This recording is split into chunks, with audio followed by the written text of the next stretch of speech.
আজ ১লা জুলাই শুভেন্দু অধিকারী বলেছিল সমস্ত মা বোনদের অ্যাকাউন্টে কিন্তু ৩,০০০ টাকা করে দেওয়া হবে বা শুরু করা হবে ১ তারিখ থেকে, ঠিক আছে? অনেকে বুঝতে পারতেছো না, আজকে ১ তারিখ সাড়ে দিন হয়ে গেল, এখনো পর্যন্ত কিন্তু অন্নপূর্ণার টাকা ঢুকলো না, মানে SMS আসলো না।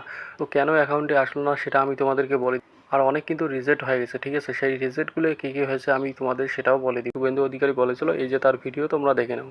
আগামীকাল ১লা জুলাই এই রাজ্যে ১,৫১,০০,০০০ অন্নপূর্ণা যোজনায় আবেদন করেছিলেন।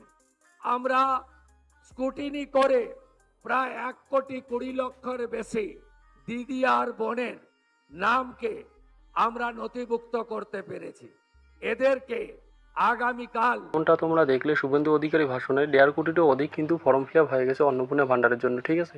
তার মধ্যে ১,২০,০০,০০০ থেকে ৩০ লাখ লোকের টাকা দেওয়া হবে, আর বাকি ২০ লাখ ৩০ লাখ কিন্তু বাদ হয়ে যাবে, ঠিক আছে? সেই বাতের মধ্যে কি আপনি পড়ছেন কিনা সেটা আমি তোমাদেরকে দেখিয়ে দিতেছি। টাকা কারা কারা পাবে? টাকা তারাই পাবে যাদের ভেরিফিকেশনে কোনো সমস্যা হয়নি। তো ব্যাপারটা হলো, আপনি কি টাকাটা পাবেননি, যেহেতু আপনার অ্যাপ্লিকেশনে সাবমিট এসেছে, তো আপনি কি পাবেন না রিজেক্ট হয়ে যাবে সেটাও আমি তোমাদেরকে বলে দিব। এবং যাদের ইনকোয়ারি রিপেটেড আছে তাদের কিন্তু ফর্মের মধ্যে ভুল তথ্য দেওয়া আছে, ঠিক আছে?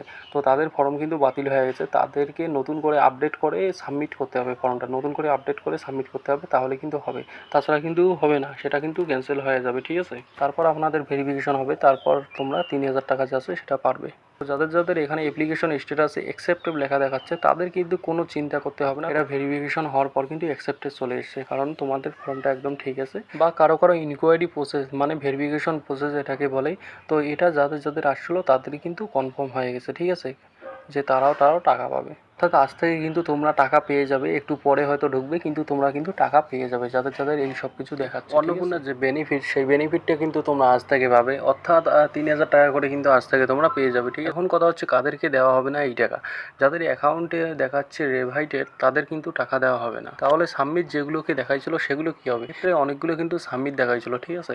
তো সাবমিট যারা যারা আছেন সবাই টাকা পাবেন, শুধু একটু সময় লাগবে প্রসেস হতে, তাহলেই কিন্তু সবাই টাকা পেয়ে যাবেন। তার কারণ মুখ্যমন্ত্রী ঘোষণা অনুযায়ী প্রায় ১.৫ কোটিরও অধিক লোক অন্নপূর্ণা ভাণ্ডারের জন্য আবেদন করেছে, তার মধ্যে কিন্তু ১,৩০,০০,০০০ ২০ লাখের মতো দেওয়া হবে, ঠিক আছে? তো যাদের রিজেক্টেড দেখাচ্ছে তারা তো টাকায় পাবেই না। তোমরা ইতিমধ্যে দেখেছো যে ২টোর সময় কিন্তু টাকা ঢোকা শুরু হয়ে গেছে সবারই, ঠিক আছে? তোমাদের SMS বা ব্যাঙ্ক অ্যাকাউন্টে গিয়ে চেক করে দিবে যে টাকা ঢুকলো কি ঢুকলো না। আজ কিন্তু ২টোর সময় টাকা সব ব্যাঙ্ক অ্যাকাউন্টে দেওয়া শুরু হয়ে গেছে। তো অনেক অ্যাকাউন্টে এখনো বাকি আছে টাকা দেওয়া, তো আস্তে আস্তে সব টাকাই দিয়ে দিবে। তো প্রত্যেকের ফর্ম কিন্তু চেক করা হয়ে গেছে, ঠিক আছে? তো তোমাদের ফর্মে যদি দেখেছো যে সাবমিট বা ইনকোয়ারি প্রসেস হয়ে গেছে, তো কোনো চিন্তা করার দরকার নেই। যদি রিজেক্ট হয়ে না থাকে, যদি রিজেক্টেড হয়ে থাকে তাহলে কিন্তু তোমরা পাবে না, ঠিক আছে? আর যাদের সাবমিটে হয়ে আছে আর ইনকোয়ারি প্রসেস দেখাচ্ছিলো তারা কিন্তু পেয়ে যাবে, তাদের চিন্তা করার কোনো প্রয়োজন। বড় কথা হচ্ছে সবার অ্যাকাউন্টে টাকা ঢুকে গেছে ২টোর সময়, কিন্তু তোমার অ্যাকাউন্টে এখনও টাকা ঢুকে নাই। তো প্রত্যেকেই কিন্তু এই টাকা আজকেই পাবে না, সময় লাগবে, কিছু একদিন সময় লাগবে।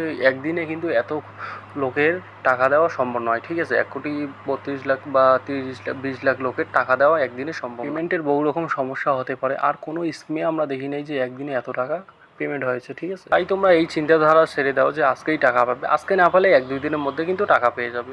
তো আজ কিছু লোক পাবেন, কাল কিছু লোক পাবেন, পরশু কিছু লোক পাবেন, এইভাবে কিন্তু ১৫ তারিখ অবধি টাকা পাবেন তোমরা, ঠিক আছে?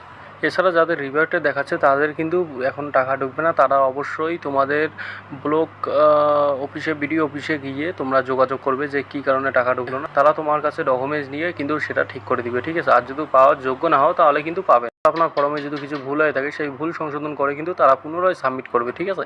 তো তারপর তোমাদের টাকা ঢুকে যাবে যদি তোমরা পাওয়ার যোগ্য হও।